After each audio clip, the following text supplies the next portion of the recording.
Camera rolling ആണോ?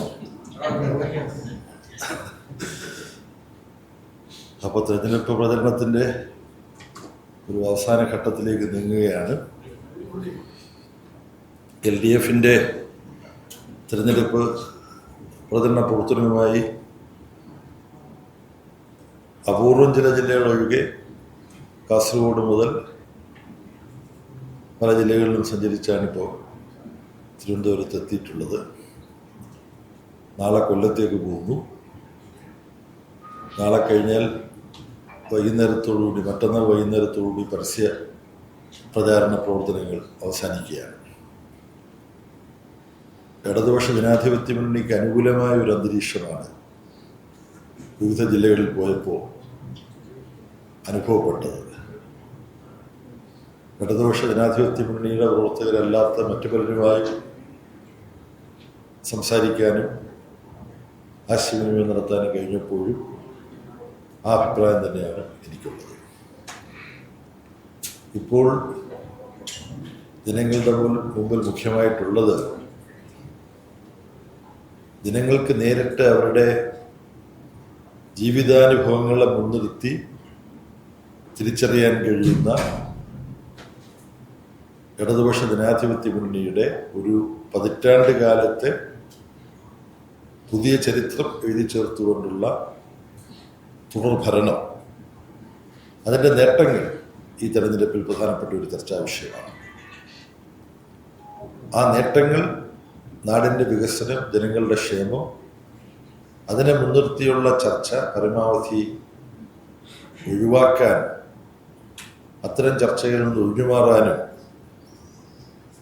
ചില അടിസ്ഥാനരഹിതങ്ങളായ ആക്ഷേപങ്ങൾ തിരഞ്ഞെടുപ്പിൻ്റെ വേളയിൽ ഉയർത്തുന്നുണ്ട്.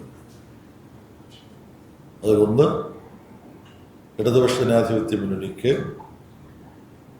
BJPയുമായൊരു ഡീലുണ്ട് എന്ന കോൺഗ്രസിൻ്റെ അഖിലേന്ത്യാ നേതാക്കന്മാർ വരെ ആവർത്തിക്കുന്ന ഒരു ആക്ഷേപമാണ്. ആ ആക്ഷേപം തീർത്തും അസംബന്ധമാണ്. BJPയെ നിയന്ത്രിക്കുന്ന RSSന്റെ സർസംഘചാലക് ഈ കഴിഞ്ഞ വിജയദശമി വേളയിൽ പറഞ്ഞത്, ഇടതുപക്ഷം ഇന്ത്യയിൽ ചില പ്രദേശങ്ങളിലായിട്ടിപ്പം പരിമിതപ്പെട്ടിട്ടുണ്ട്, പക്ഷെ നമ്മുടെ മുമ്പിലുള്ള ഏറ്റവും വലിയ നമ്മൾ എതിർക്കേണ്ട ശക്തികൾ ഇടതുപക്ഷമാണ്, കമ്മ്യൂണിസ്റ്റുകാരാണ്. അമിത്ഷാ നമ്മുടെ നാട്ടിൽ ജനാധിപത്യപരമായ രാഷ്ട്രീയ പ്രവർത്തനം നടത്തുന്ന കമ്മ്യൂണിസ്റ്റ് പാർട്ടികളെയും ഇടതുപക്ഷ പാർട്ടികളെയും, അങ്ങനെ അല്ലാതെ ഇടതുപക്ഷ തീവ്രവാദപരമായ ഒറ്റപ്പെട്ട സാഹസിക പ്രവർത്തനങ്ങൾ ചില ആദിവാസി മേഖലകൾ കേന്ദ്രീകരിച്ച് നടത്തിക്കൊണ്ടിരിക്കുന്ന വിവിധ വിഭാഗം മാവോയിസ്റ്റുകൾ, അവരെയും ചേർത്ത് വെച്ചുകൊണ്ട് ഇതിനെല്ലാം ഞങ്ങൾ അവസാനിപ്പിക്കാൻ പോവുകയാണ് എന്നാണ് അമിത്ഷാ പ്രഖ്യാപിച്ചത്. പിന്നെ തീവ്ര വലതുപക്ഷമായ ഫാസിസ്റ്റ് സ്വഭാവമുള്ള RSSന്റെ സൈദ്ധാന്തികൻ മാധവ സദാശിവ ഗോൾവൽക്കർ അദ്ദേഹത്തിൻ്റെ പുസ്തകത്തിൽ തന്നെ ഇന്ത്യയുടെ ശത്രുക്കൾ ആയി രണ്ട് ന്യൂനപക്ഷങ്ങളെ, മുസ്ലിങ്ങളെയും ക്രിസ്ത്യാനികളെയും എടുത്തു പറഞ്ഞിട്ട് രാഷ്ട്രീയ പ്രത്യയശാസ്ത്രത്തിൻ്റെ അടിസ്ഥാനത്തിൽ പ്രവർത്തിക്കുന്ന ഒന്നിനെ മാത്രമേ അവിടെ ശത്രുക്കളായി RSS പ്രഖ്യാപിക്കുന്നു. അത് മറ്റാരുമല്ല, കമ്മ്യൂണിസ്റ്റുകാരാണ്. അത് നമ്മുടെ എല്ലാം മുമ്പിൽ അറിയാവുന്നതാണ്. ഈ സമീപനത്തിൻ്റെ തുടർച്ചയാണ് കേരളത്തിൻ്റെ മുഖ്യമന്ത്രി സഖാവ് പിണറായി വിജയനെ വകവരുത്തി സഖാവ് പിണറായിയുടെ തലയുമായി വന്നാൽ കോടികൾ ഇനാം തരാം എന്ന് മധ്യപ്രദേശിലെ RSSന്റെ നേതാവ് പ്രഖ്യാപിച്ചത്. ഇതെല്ലാം നമ്മുടെ മുമ്പിലുള്ളതാണ്. പിന്നെ തിരുവനന്തപുരം ജില്ലയിൽ നിന്ന് RSSകാരനായ ഒരു BJP നേതാവിനെ ജയിപ്പിച്ച് നിയമസഭയിലേക്ക് അയച്ചതാരാണ് എന്നുള്ളത് നിങ്ങൾക്കെല്ലാം അറിയാം. ആ BJPയുടെ അക്കൗണ്ട് പൂട്ടിക്കും എന്ന് പ്രഖ്യാപിച്ചത് LDF ആണെന്നും നിങ്ങൾക്കെല്ലാം അറിയാം. അത് പൂട്ടുകയുണ്ടായിരുന്നു 5 വർഷം മുമ്പത്തെ തെരഞ്ഞെടുപ്പ്. പിന്നെ ഇടതുപക്ഷവും BJP-യുമായി ഡീലുണ്ടെന്ന് പറയുന്നവർ ഒരുമിച്ച് ഭരിച്ചുകൊണ്ടിരിക്കുകയാണ്. തൃശ്ശൂർ ജില്ലയിലെ മട്ടത്തൂർ പഞ്ചായത്ത് എല്ലാവർക്കും അറിയാവുന്ന കാര്യമാണ്. BJP-യുടെ സഖ്യപാർട്ടിയായ 2020, ആ 2020-യുമായി കോൺഗ്രസ്സുകാർ ഒരുമിച്ച് ഭരിക്കുകയാണ് ഒരു പഞ്ചായത്ത്, എറണാകുളം ജില്ലയിൽ. അപ്പൊ ഇന്നത്തെ യാഥാർത്ഥ്യങ്ങൾ നിഷേധിച്ചുകൊണ്ടാണ് ജനസംഘത്തിന്റെ കാലം മുതൽ കോൺഗ്രസും ജനസംഘവും കമ്മ്യൂണിസ്റ്റുകാർക്കെതിരായിട്ട് ഡീല് ഉറപ്പിച്ചിട്ടുണ്ട്. 1960 EMS-നെതിരായിട്ട് ദീനദയാൽ ഉപാധ്യായാണ് ആ ജനസംഘത്തിന്റെ സ്ഥാനാർത്ഥികളെ കേരളത്തിൽ ഒന്ന് പ്രഖ്യാപിച്ചത്. അതിലൊന്ന് EMS മത്സരിച്ച സീറ്റിലായിരുന്നു. കോൺഗ്രസ്സുകാർ പോയിട്ട് ദീനദയാൽ ഉപാധ്യായോട് പറഞ്ഞു, നമ്മുടെ ലക്ഷ്യം എന്താണ്? EMS-നെ തോൽപ്പിക്കുക, കമ്മ്യൂണിസ്റ്റുകാരെ തോൽപ്പിക്കുക, നമ്മൾ സഹകരിക്കണം. ദീനദയാൽ ഉപാധ്യായ സമ്മതിച്ചു. EMS-നെതിരായിട്ട് ജനസംഘത്തിന്റെ സ്ഥാനാർത്ഥിയെ പിൻവലിച്ചു. പക്ഷെ അവിടെ EMS ജയിച്ചു. പിന്നെ 71-ൽ സാക്ഷാൽ AKG-ക്കെതിരായി പാലക്കാട് മണ്ഡലത്തിൽ കോൺഗ്രസ് പിന്താങ്ങിയത് കോൺഗ്രസിന്റെ സ്ഥാനാർത്ഥിയല്ല, ജനസംഘത്തിന്റെ ജില്ലാ കാര്യവാഹകായിരുന്ന, പാലക്കാട് ജില്ലാ കാര്യവാഹകായിരുന്ന TC ഗോവിന്ദ്, അദ്ദേഹത്തെയാണ് കോൺഗ്രസ് പിന്താങ്ങിയത്. ഇത് ചരിത്രപരമായിട്ടുള്ളൊരു, അത് ഞങ്ങളുടെ ദൃഷ്ടിയിൽ നോക്കുമ്പോൾ വർഗപരമായിട്ടും ശരിയാണ്. കാര്യം ഒരേ ചൂഷകവർഗത്തിന്റെ താല്പര്യങ്ങളെയാണ് ജനസംഘവും പിന്നീട് ജനസംഘം BJP ആയപ്പോൾ BJP കോൺഗ്രസ് പ്രതിനിധാനം ചെയ്തു. സാമ്പത്തിക നയം സംബന്ധിച്ച് ഇവർക്ക് തമ്മിൽ എന്താ തർക്കമുള്ളത്? ഞങ്ങൾ കൊണ്ടുവന്ന നവലിബറൽ പോളിസി എന്ന് ആണ് സാമ്പത്തിക വിദഗ്ധന്മാർ പറയുന്നത്. എൻ്റെ അഭിപ്രായത്തിൽ അത് എക്സ്ട്രീം ക്യാപിറ്റലിസ്റ്റ് എക്സ്പ്ലോയിറ്റേറ്റീവ് പോളിസീസാണ്, തീവ്ര മുതലാളിത്ത ചൂഷണ നയങ്ങളാണ്. ഐജാസ് അഹമ്മദിനെ പോലുള്ള സൈദ്ധാന്തികന്മാരും ആ അഭിപ്രായം പോട്ടെ, ആ വാക്കിന്മേൽ നമ്മൾ തർക്കിക്കേണ്ടത്. തൊഴിലാളികളും കൃഷിക്കാരും സാധാരണക്കാരുമായ ജനകോടികൾക്ക് ദ്രോഹകരമായ സാമ്പത്തിക നയങ്ങൾ, അതാണ് ഈ സാമ്പത്തിക നയം. ഒരുപിടി വരുന്ന കുത്തകകൾക്കും കൂപ്രഭുക്കന്മാർക്കും മാത്രം ഗുണകരമായ സാമ്പത്തിക നയം. വിദേശ ബഹിരാഷ്ട്ര കുത്തകളെ അതിൻ്റെ കൂട്ടത്തിൽ കൂട്ടണം. ആ സാമ്പത്തിക നയം ഇന്ത്യയിൽ ഏറ്റവും ശക്തമായി നടപ്പാക്കിയത് കോൺഗ്രസിന്റെ നേതാവ് നരസിംഹറാവു പ്രധാനമന്ത്രിയായിരിക്കുകയും ശ്രീ മൻമോഹൻ സിംഗ് ധനകാര്യമന്ത്രിയായിരിക്കുകയും ചെയ്ത് 1991 മുതലാണ്. അതിനെതിരായിട്ട് പാർലമെന്റിൽ ഡോക്ടർ അശോക് മിത്രയെ പോലുള്ളവരോടൊപ്പം ചേർന്ന് രാജ്യസഭയിൽ നിരന്തരം അതിനെ വിമർശിക്കുകയും എതിർക്കുകയും ചെയ്ത അനുഭവം ഓർക്കുകയാണ്. പിന്നെ BJP അതേ നയം തന്നെയാണ് സാമ്പത്തിക നയം പിന്തുടരുന്നത്. കോൺഗ്രസ് നടപ്പാക്കിയതിനേക്കാൾ തീവ്രത കൂടി നരേന്ദ്രമോദി നടപ്പാക്കും. അതൊരു യാഥാർത്ഥ്യമാണ്, അത് ഞങ്ങൾ അംഗീകരിക്കുക. അപ്പൊ എങ്ങനെയാണ് സാമ്പത്തിക നയങ്ങളുടെ കാര്യത്തിൽ കോൺഗ്രസും BJP-യും തമ്മിൽ ഡീലാണ് പാർലമെന്റിൽ? അപ്പൊ രാഷ്ട്രീയമായ ഡീല് മാത്രമല്ല ഓർക്കുള്ളത്.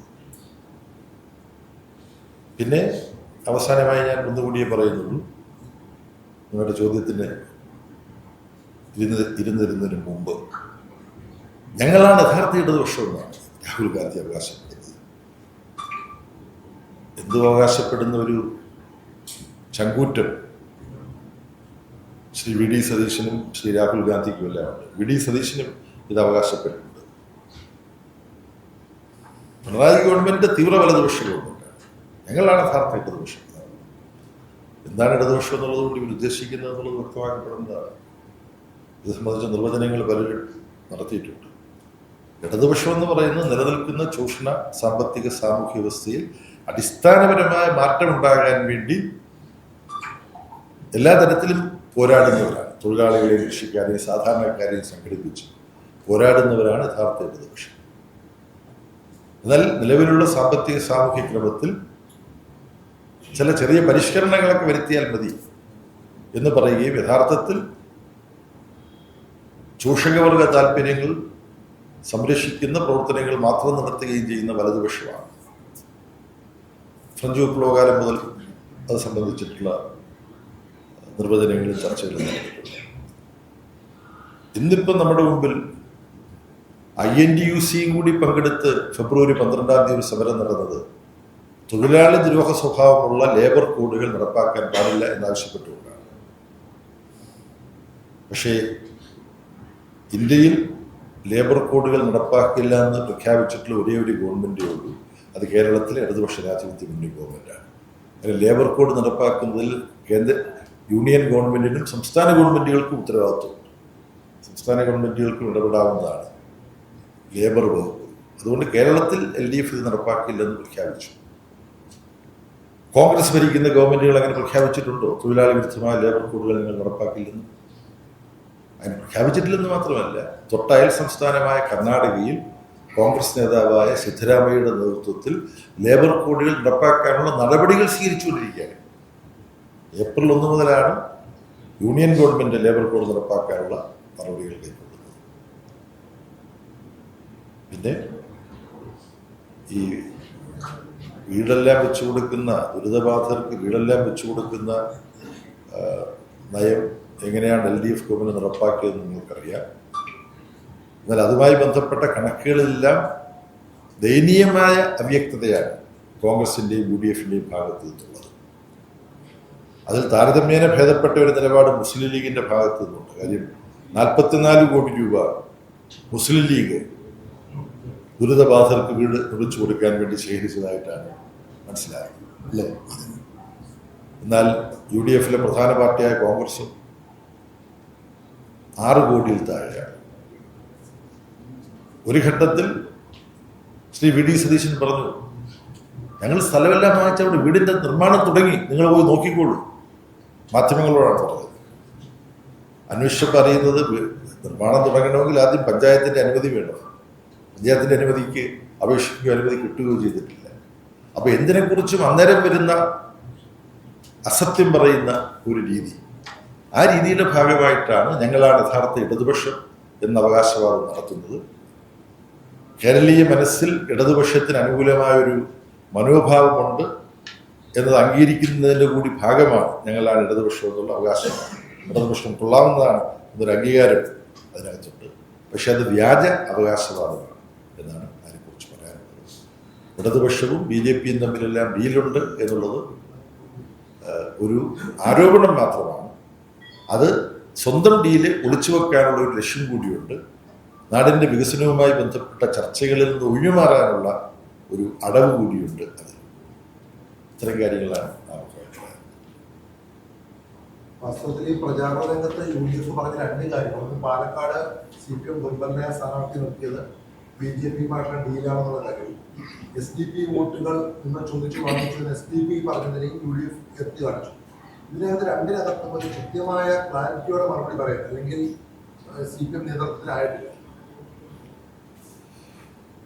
ഒന്നാമത്, പാലക്കാട് ദുർബലനായ സ്ഥാനാർത്ഥി നിർത്തിയെന്നെല്ലാം പറയുന്നത്, പാലക്കാട് പോയിട്ടൊന്ന് നിങ്ങൾ അന്വേഷിച്ചു കഴിഞ്ഞാൽ പാലക്കാട്ടെ LDFൻ്റെ സ്ഥാനാർത്ഥി എങ്ങനെയാണ് ജനസ്വീകാര്യതയിൽ വലിയ ചലനങ്ങൾ ആ മണ്ഡലത്തിൽ സൃഷ്ടിച്ചുകൊണ്ടിരിക്കുന്നത് എന്നുള്ളത് മനസ്സിലാവും. പാലക്കാട് മണ്ഡലത്തിൻ്റെ ഘടനയിൽ പല മാറ്റങ്ങളൊക്കെ ഉണ്ടായിട്ടുണ്ടെങ്കിലും എൻ്റെ ഓർമ്മയിൽ തന്നെ പഴയ കാലത്തല്ല, ഞാൻ വിദ്യാർത്ഥിയായിരിക്കുന്ന കാലത്ത് പാലക്കാടെല്ലാം ആലത്തൂർ ആർ കൃഷ്ണൻ അങ്ങനെ പല കൃഷ്ണന്മാരാണ് അവിടെ എല്ലാം അരിവാൾ ചുറ്റിക നക്ഷത്രത്തിൽ ജയിക്കാറുണ്ടായത്. പിന്നെ അതിനുശേഷം മാറ്റങ്ങൾ അതാണ്. പക്ഷെ പിന്നീട് KK ദിവാരൻ ജയിച്ചിട്ടുണ്ട് പാലക്കാട്, നൗഷാദ് ജയിച്ചിട്ടുണ്ട്, അങ്ങനെല്ലാമുള്ള ചരിത്രമുണ്ട്. പിന്നെ മണ്ഡലത്തിൻ്റെ ഘടന കുറേ മാറിയിട്ടുണ്ട്.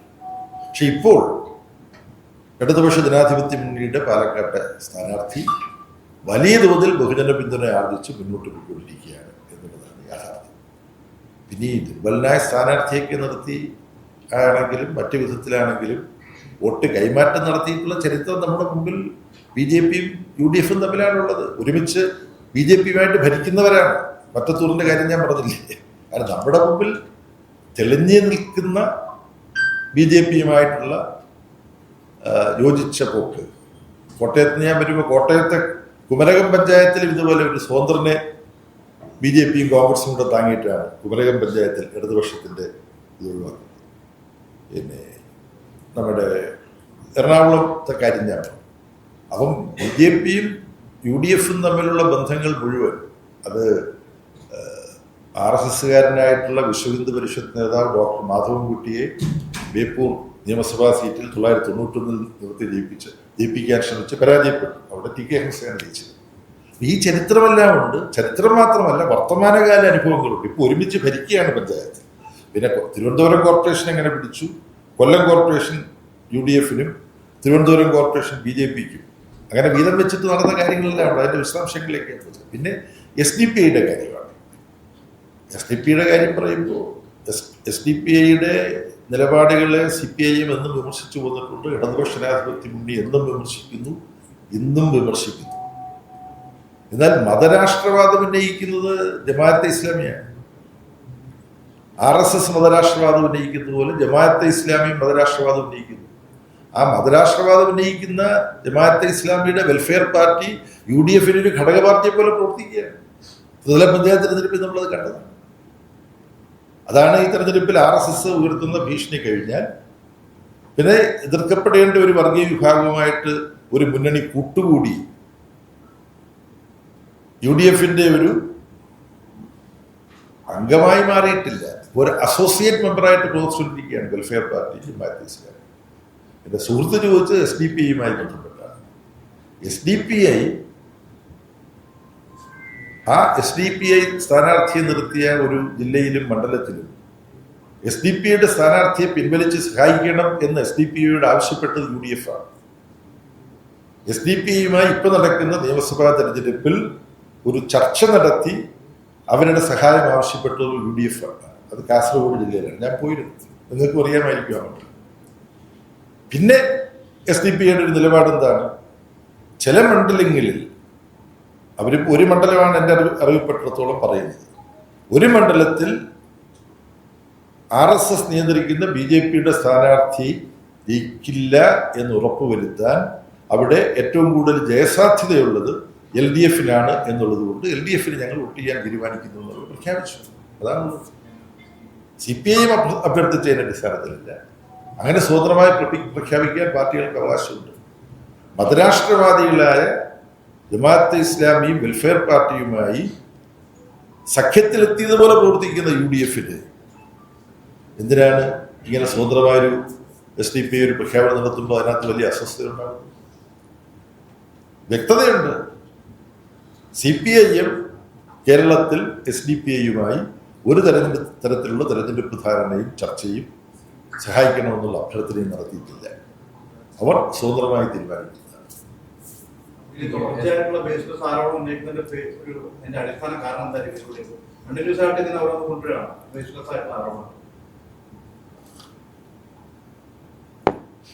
ഒരു തെരഞ്ഞെടുപ്പിൽ വോട്ടർമാർ മുഖ്യമായി പല കാര്യങ്ങളും പരിഗണിക്കുക.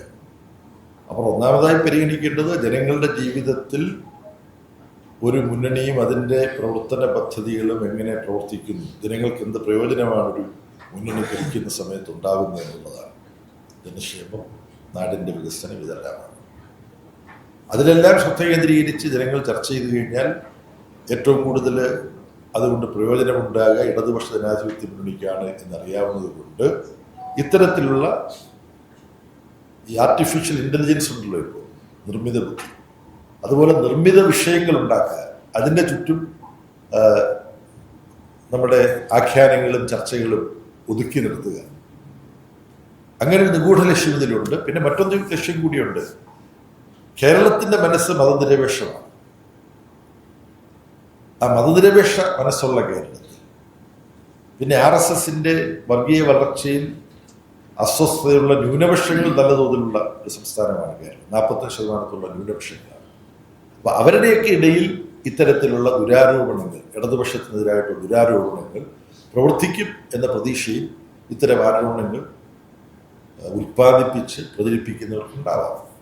നിലമ്പൂർ ഉപതെരഞ്ഞെടുപ്പിന് മുൻപേ പൊതുസമ്മേളനത്തിൽ CM വളരെ ശക്തമായൊരു വാദം പറഞ്ഞത് 2 വോട്ടുകൾക്ക് വേണ്ടി അതിന് ഏത് മതവിഭാഗങ്ങളുടെയും വോട്ട് LDF-ന് വേണ്ട, അതിന് സപ്പോർട്ട് പ്രഖ്യാപിച്ചാലും ശരി, ചർച്ച നടത്തിയാലും ഞങ്ങൾക്ക് വേണ്ട, അത് വെച്ച് ഞങ്ങൾക്ക് ജയിക്കാൻ ആഗ്രഹമില്ല. വളരെ ശക്തമായ ഒരു നിലപാട് CM പറഞ്ഞിരുന്നു. അങ്ങനെ ഒരു നിലപാടിലേക്ക് ഇത്തവണ വന്നില്ല എന്നുള്ളൊരു സംശയമാണ്.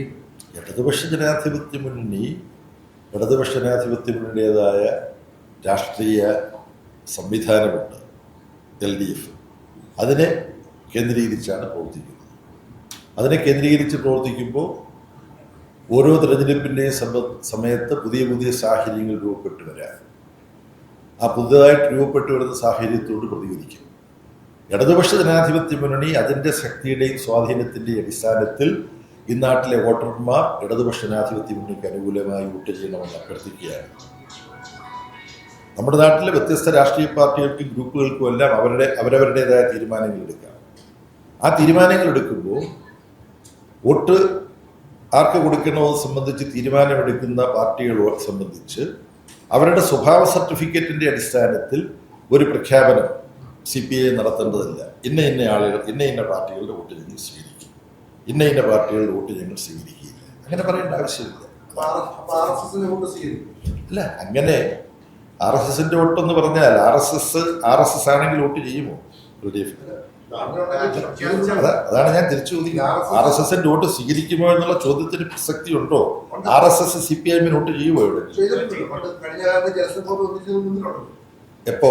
77-ൽ നിങ്ങളുടെ എല്ലാം പത്രങ്ങളുടെ എല്ലാം വായ് മൂടിക്കെട്ടിയിരുന്ന നാളുകളിൽ പത്രങ്ങളുടെ വായ് മൂടിക്കെട്ട് അഴിക്കണം, രാജ്യത്തെ ചങ്ങലക്കെട്ടിരിക്കുകയാണ്, രാജ്യത്തെ ചങ്ങലക്കെട്ടിൽ നിന്ന് അഴിക്കണം എന്നുള്ള വളരെ കൃത്യമായ ഒരു രാഷ്ട്രീയ ആവശ്യമാണ് ആ കാലഘട്ടത്തിൽ ഉണ്ടായിരുന്നത്.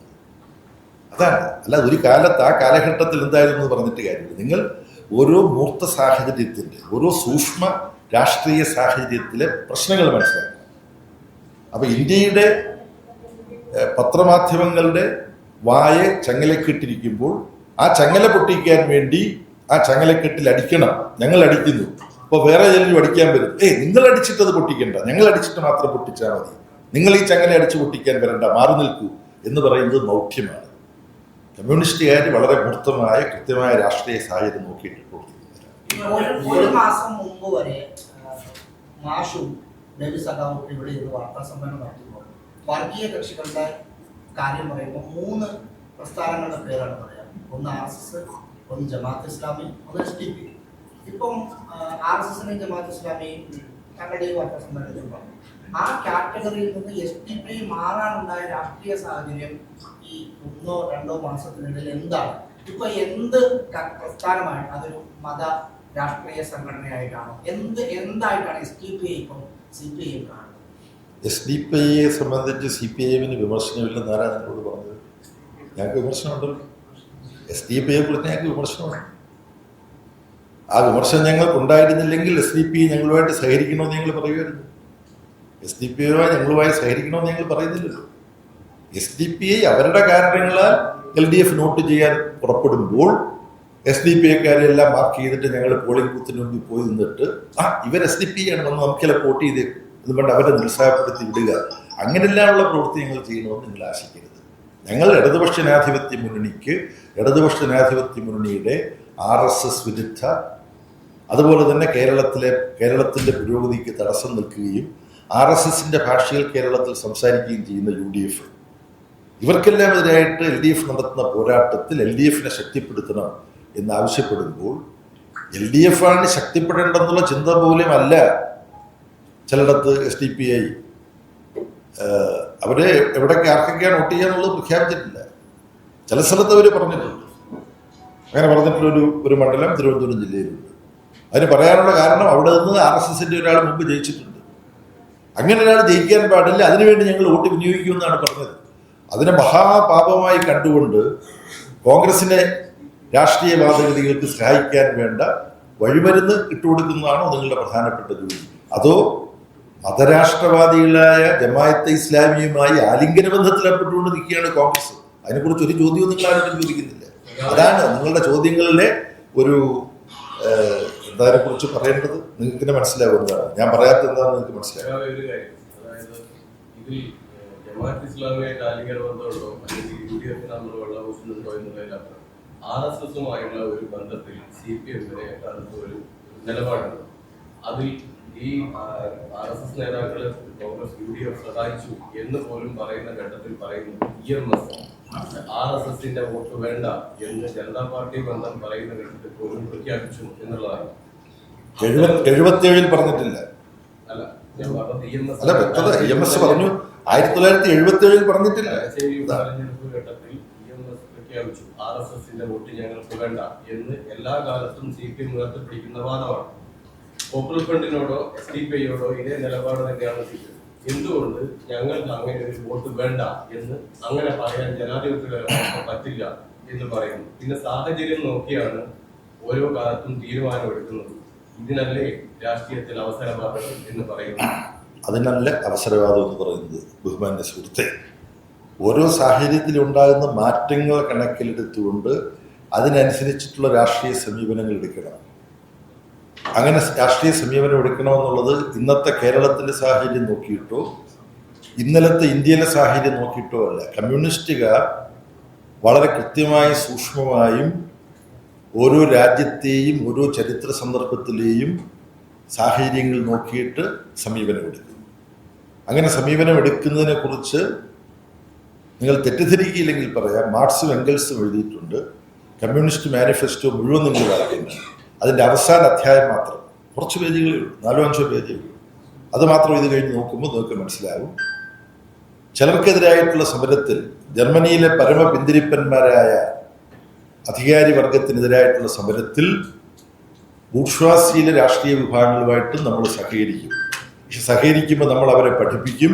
ഈ സമരം നമ്മൾ വിജയിച്ചു കഴിഞ്ഞാൽ ഉടനെ ബൂർഷ്വാസിക്കെതിരായ സമരത്തിൽ, ഇന്ന് നമ്മുടെ സഖ്യശക്തികളായ ബൂർഷ്വാസിക്കെതിരായ സമരത്തിൽ നമുക്ക് അണിനിരക്കേണ്ടി വരും. ഈ ആശയമാണ് കമ്മ്യൂണിസ്റ്റ് മാനിഫെസ്റ്റോയുടെ അവസാന അധ്യായത്തിലുള്ളത്. ഇത് അവസരവാദമല്ല. ഓരോ സാഹചര്യത്തിലും ആർക്കെതിരായിട്ടാണോ സമരം ചെയ്യേണ്ടത് അവർക്കെതിരായി സമരത്തിൽ കേന്ദ്രീകരിക്കുക. സാമ്രാജ്യത്വമായിട്ട് കമ്മ്യൂണിസ്റ്റുകാർക്ക് സഹകരിക്കാൻ പറ്റുമോ എപ്പോഴെങ്കിലും? സാധാരണ മറുപടി പറ്റില്ലെന്നാണ്. പക്ഷേ 2ാം ലോക മഹായുദ്ധകാലത്ത് സാമ്രാജ്യത്വ ശക്തിയായ ബ്രിട്ടനും അമേരിക്കയും ഫ്രാൻസും, ഇത് 3 സാമ്രാജ്യത്വ ശക്തികളാണ്. അതിൽ 2 സാമ്രാജ്യത്വ ശക്തികൾക്ക് ഇന്ത്യയിൽ കോളനികൾ ഉണ്ടായിരുന്നു, ബ്രിട്ടനും ഫ്രാൻസിനും. ആ കോളനികൾ ഉണ്ടായിരുന്ന ബ്രിട്ടനും ഫ്രാൻസും അമേരിക്കയുമായിട്ടാണ് ബോൾഷെവിക് പാർട്ടിയുടെ നേതൃത്വത്തിലുള്ള റഷ്യ സഹകരിച്ചത്. ആർക്കെതിരായി? ഹിറ്റ്ലർക്കും മുസോളിനിക്കും ഹോജോയ്ക്കുമെതിരായി, ജപ്പാന്റെ ഫാസിസ്റ്റുകൾക്കെതിരായിട്ട്. ഞാൻ ഇനി കൂടുതൽ പറഞ്ഞു കഴിഞ്ഞാൽ ഞാൻ ക്ലാസ് എടുത്തു എന്ന് പറഞ്ഞിട്ടുള്ള റിപ്പോർട്ടായിരിക്കും നിങ്ങൾ നാളെ. ഈ വിഷയം നിങ്ങൾ റിപ്പോർട്ട് ചെയ്യില്ല. അപ്പൊ കമ്മ്യൂണിസ്റ്റുകാർക്ക് വളരെ വ്യക്തമായ കാഴ്ചപ്പാടുണ്ട്. ഓരോ സാഹചര്യത്തിലും ആർക്കെതിരായിട്ടുള്ള സമരത്തിലാണ് മുന്നേണ്ടത്, അതിലേക്ക് അടിസ്ഥാനത്തിലാണ്. അങ്ങനെയാണെങ്കിൽ മുന്നോട്ട് പോകുമ്പോൾ പിന്നീടൊരു കാലത്ത് RSSനോടും ജമാഅത്ത് ഇസ്ലാമിയോടും ഒക്കെയുള്ള നിലപാടിലും ഇത്തരത്തിൽ മാറ്റം വരും. അന്നും മാർക്സും എംഗൽസും പറഞ്ഞിട്ടുണ്ട്. ഒരുപാട് മാറ്റങ്ങൾ നമ്മുടെ സമൂഹത്തിൽ ഉണ്ടാകുമ്പോൾ നമ്മൾ ജീവിച്ചിരുന്നാൽ അന്ന് നമുക്കത് ചർച്ച ചെയ്യാം. മാറ്റം ഉണ്ടാകാൻ പോകുന്ന കാലത്ത് എന്താവും? ഇപ്പൊ പശു കയറ് പൊട്ടിച്ച് വന്നാൽ എന്ത് വേണം എന്ന് ചർച്ച ചെയ്യുന്നത് പോലെ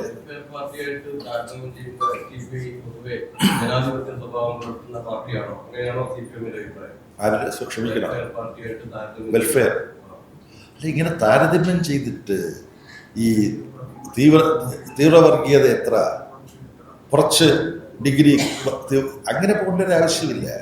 എല്ലാതരം വർഗീയതകൾക്കുമെതിരായി പൊരുതുക എന്നുള്ളത് കമ്മ്യൂണിസ്റ്റുകാരുടെ, ഇടതുപക്ഷത്തിൻ്റെ, ജനാധിപത്യ ശക്തികളുടെ ചുമതലയാണ്, ധർമ്മമാണ്. അതേസമയം സാഹചര്യത്തിലെ മാറ്റങ്ങൾ അത് കണക്കിലെടുക്കേണ്ടതുണ്ട്. വർഗീയതയെക്കുറിച്ച് പറയുമ്പോൾ ചിലർ ഇതിനെല്ലാം ഒരേ സമീകരിക്കും. RSSന്റെ ഈ ഹിന്ദുരാഷ്ട്രവാദം പോലെ തന്നെയാണ് ജമാഅത്തെ ഇസ്ലാമിയുടെ ഹിന്ദുരാഷ്ട്രവാദം എന്ന് പറയുമ്പോൾ തന്നെ പിന്നെ അതിനെ ക്വാളിഫൈ ചെയ്യണം. അതിനെക്കുറിച്ച് ഒന്നുകൂടി ഞങ്ങൾ പറയും. എന്താ പറയുന്നത്? ഭൂരിപക്ഷ മതത്തിൻ്റെ പേരിലുള്ള RSS മുന്നോട്ട് വെക്കുന്ന തീവ്രവാദവും വർഗീയതയും ഫാസിസമായിട്ട് പരിണമിക്കാനുള്ള സാധ്യതയുണ്ട്. കാരണം അത് ഭൂരിപക്ഷത്തിൻ്റെതാണ്. എന്നാൽ അതുപോലെ തന്നെ മതരാഷ്ട്രവാദം ന്യൂനപക്ഷം ഉന്നയിക്കുമ്പോൾ അത് അപകടകരമാണ്. പക്ഷെ അത് ഫാസിസമായിട്ട് മാറില്ല. കാര്യം അത് ഭൂരിപക്ഷമല്ല നമ്മുടെ സമൂഹത്തിൽ. ഇത് ഞങ്ങൾ മാത്രം കണ്ടതല്ല, പണ്ഡിറ്റ് ജവഹർലാൽ നെഹ്റുവും കണ്ട കാര്യമാണ്. അപ്പൊ ഇതിന്റെ എല്ലാ അടിസ്ഥാനത്തിലാണ് ചരിത്രപരമായി ഇതിനെയൊക്കെ വിലയിരുത്തിയിട്ടുണ്ട് പലരും. അതിനോട് യോജിച്ചും വിയോജിച്ചുമാണ് കമ്മ്യൂണിസ്റ്റുകാർ മുന്നോട്ട് പോയിട്ടുള്ളത്. അതുകൊണ്ട് അനുവാദരഹിതമായി ഇതിനെല്ലാം നോക്കിക്കാണുന്ന ഒരു രീതിയല്ല കമ്മ്യൂണിസ്റ്റുകാർക്കും LDFനും ഉള്ളത്. തൃശ്ശൂരിൽ ഒരു വലിയ ഇഷ്യൂ നടന്നുകൊണ്ടിരിക്കുന്നത് സൗജന്യ കിറ്റ് വിതരണം BJP നടത്തുമെന്ന് പറഞ്ഞ വലിയ പ്രശ്നങ്ങൾ ഇപ്പം നടന്നുകൊണ്ടിരിക്കുകയാണ്. അങ്ങനെ ശ്രദ്ധപ്പെട്ടിട്ട് എന്താണ് ആ പണക്കൊഴുപ്പിന്റെ രാഷ്ട്രീയമായി കേരള രാഷ്ട്രീയം മാറുന്നത്? താങ്കളുടെ ചോദ്യം വളരെ ഗൗരവമുള്ളതാണ്.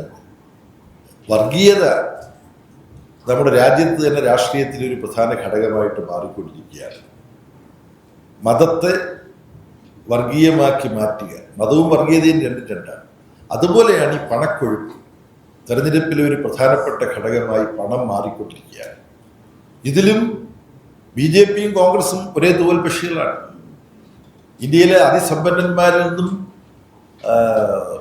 പിന്നെ വൻ കുത്തകകളിൽ നിന്നും തോതിലെ വ്യത്യാസമുള്ളൂ. അവരെല്ലാം തീറ്റിപ്പോറ്റുന്ന രണ്ട് പാർട്ടികളാണ് BJPയും കോൺഗ്രസും.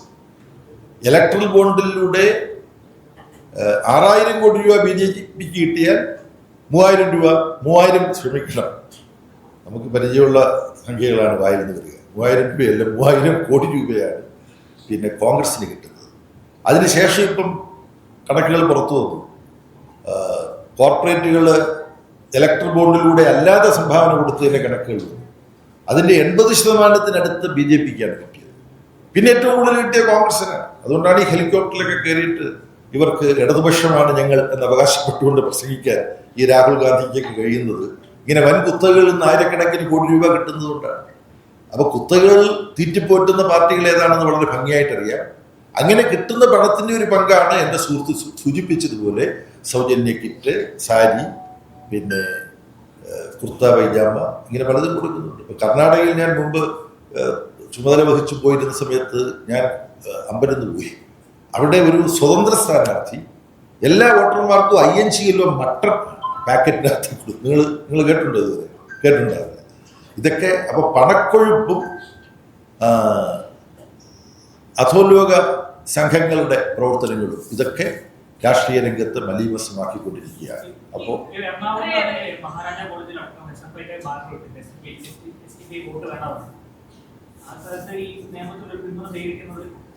അല്ല, SFI ഒരു സ്വതന്ത്ര വിദ്യാർത്ഥി സംഘടനയാണ്. അവരതിന്റെ നിലപാട് പ്രഖ്യാപിച്ചതാണ്. അതിനകത്തൊരു ഒരു അപകടവുമില്ല.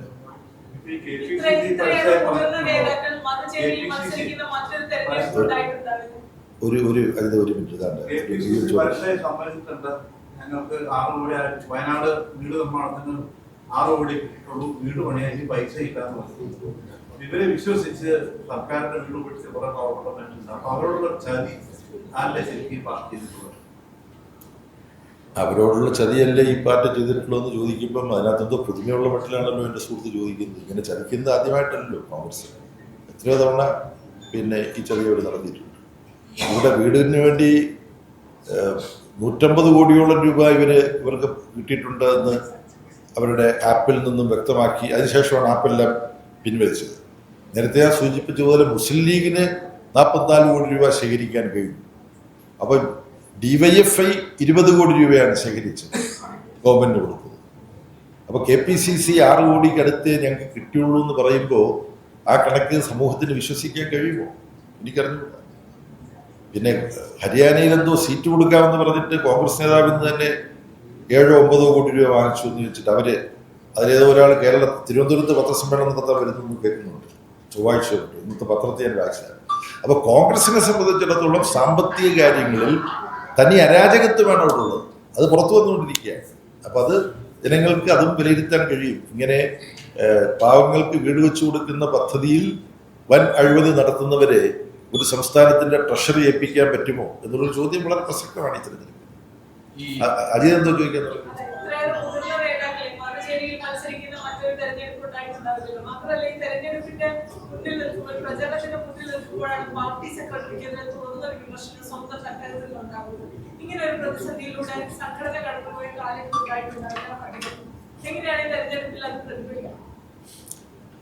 സംഘടന CPIM വലിയൊരു പ്രതിസന്ധിയിലൂടെ കടന്നു പോകുന്നു എന്ന് ചിലർക്ക് വിലയിരുത്താം. അങ്ങനെ വിലയിരുത്താൻ പാടില്ലെന്നൊന്നും ഞാൻ പറയുന്നില്ല. പക്ഷെ കുറച്ചു കാലം പാർട്ടി പ്രവർത്തിച്ച ഒരാളാണ് ഞാൻ.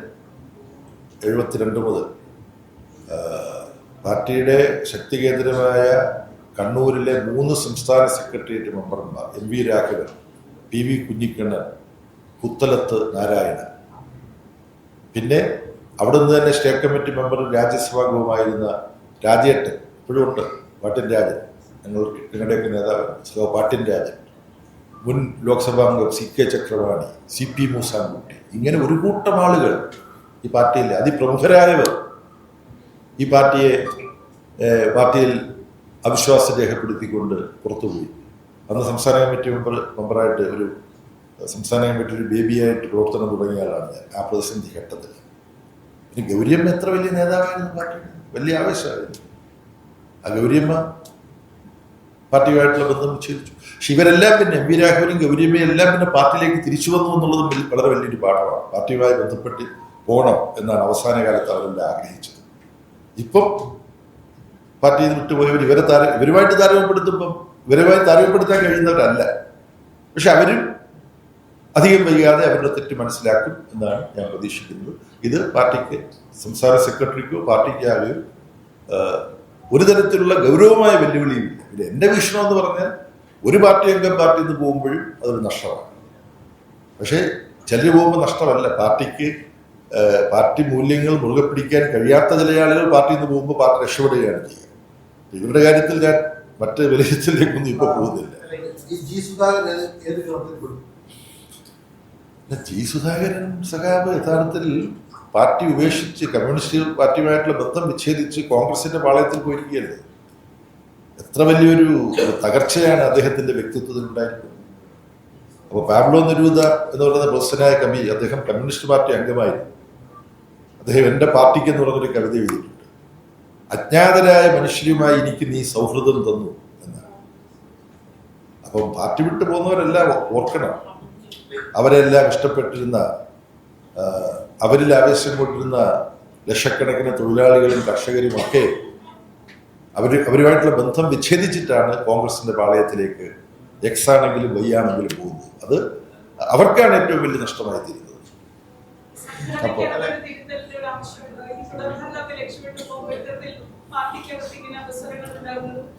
സ്വജനപക്ഷപാതം അഴിമതിയൊക്കെ നേതൃത്വത്തിനെതിരെ ആക്ഷേപിക്കപ്പെടുന്നതും ഒക്കെ ഏതെങ്കിലും തരത്തിൽ ഒരു പരിശോധനയ്ക്ക് വിധേയമാക്കേണ്ട സാഹചര്യമുണ്ട്? ഈ പാർട്ടി എന്തെങ്കിലും പരിശോധനയ്ക്ക് വിധേയമാക്കേണ്ടതുണ്ടോ, തിരുത്തേണ്ടതുണ്ടോ എന്ന് ചോദിച്ചാൽ ഉണ്ട് എന്നുള്ളതാണ് അഭിപ്രായം. അത് എൻ്റെ സുഹൃത്ത് ഉദ്ദേശിക്കുന്ന ഏതെങ്കിലും കാര്യങ്ങളുമായി ബന്ധപ്പെട്ട് മാത്രമല്ല. കമ്മ്യൂണിസ്റ്റ് പാർട്ടിയിൽ റെക്ടിഫിക്കേഷൻ എന്ന് പറയുന്ന ഒരു പ്രവർത്തനമുണ്ട്, തെറ്റുതിരുത്തൽ എന്ന് പറയുന്നത്. അത് ലോകത്തിലെ എല്ലാ കമ്മ്യൂണിസ്റ്റ് പാർട്ടികളിലും നടന്നിട്ടുള്ളതാണ്, നടക്കേണ്ടതാണ്. CPIM ആകട്ടെ കഴിഞ്ഞ പാർട്ടി കോൺഗ്രസ് തീരുമാനിച്ചിട്ടുണ്ട്, അടിയന്തരമായി പാർട്ടി കോൺഗ്രസ് തീരുമാനങ്ങൾ നടപ്പാക്കാനുള്ള നടപടികൾ കൈക്കൊള്ളുന്നതിൻ്റെ ഭാഗമായി തെറ്റുതിരുത്തൽ പ്രക്രിയ പാർട്ടിയിൽ തുടരേണ്ടതുണ്ട്. ആ തെറ്റുതിരുത്തൽ പ്രക്രിയ പാർട്ടിയിൽ തുടരേണ്ടതുണ്ട് എന്ന് അടിവരയിട്ട് ഓർമ്മിപ്പിക്കുന്നതാണ് അപ്രതീക്ഷിതമായി ഇങ്ങനെ ചില ആളുകൾ കമ്മ്യൂണിസ്റ്റ് പാർട്ടിയിൽ നിന്ന് വിട്ട് കോൺഗ്രസിൻ്റെ ചേരിയിലേക്ക് പോകാൻ തയ്യാറാകുന്നതുള്ള പ്രവണതകൾ. അപ്പോൾ ചില മൂല്യങ്ങൾ കമ്മ്യൂണിസ്റ്റുകാരെ പുലർത്തേണ്ടതുണ്ട് എന്ന വളരെ കൃത്യമായ ധാരണയാണ് കമ്മ്യൂണിസ്റ്റ് പാർട്ടിക്കുള്ളത്. അത്തരം മൂല്യങ്ങളിൽ ചില ശോഷണം അവിടെയും ഇവിടെയുമായി ഒറ്റപ്പെട്ട തോതിലാണെങ്കിൽ പോലും കമ്മ്യൂണിസ്റ്റ് പാർട്ടിയിൽ പ്രത്യക്ഷപ്പെടുന്നില്ലേ എന്ന ചോദ്യം പ്രസക്തമാണ്. ഈ തെരഞ്ഞെടുപ്പ് കഴിയുമ്പോൾ സ്വാഭാവികമായും പാർട്ടി കേന്ദ്ര കമ്മിറ്റി അതിൻ്റെ യോഗം ചേരുമ്പോൾ ഇത്തരം കാര്യങ്ങളെക്കുറിച്ച് കൂടി ആലോചിച്ച് തീരുമാനമെടുക്കുമെന്നുള്ളതിനകത്ത് യാതൊരു സംശയമില്ല. അപ്പോൾ വളരെയധികം സന്തോഷം. വീണ്ടും നമുക്ക് എപ്പോഴെങ്കിലും കാണാം. ഇടതുപക്ഷ ജനാധിപത്യ മുന്നണിയുടെ ഒരു തുടർഭരണത്തിൻ്റെ 3ാം ഘട്ടം ഉണ്ടാകുന്ന വേളയിൽ നമുക്ക് വീണ്ടും തെരഞ്ഞെടുപ്പ് ഫലപ്രഖ്യാപനത്തിൻ്റെ സന്ദർഭത്തിൽ കാണാൻ കഴിയുന്നില്ല.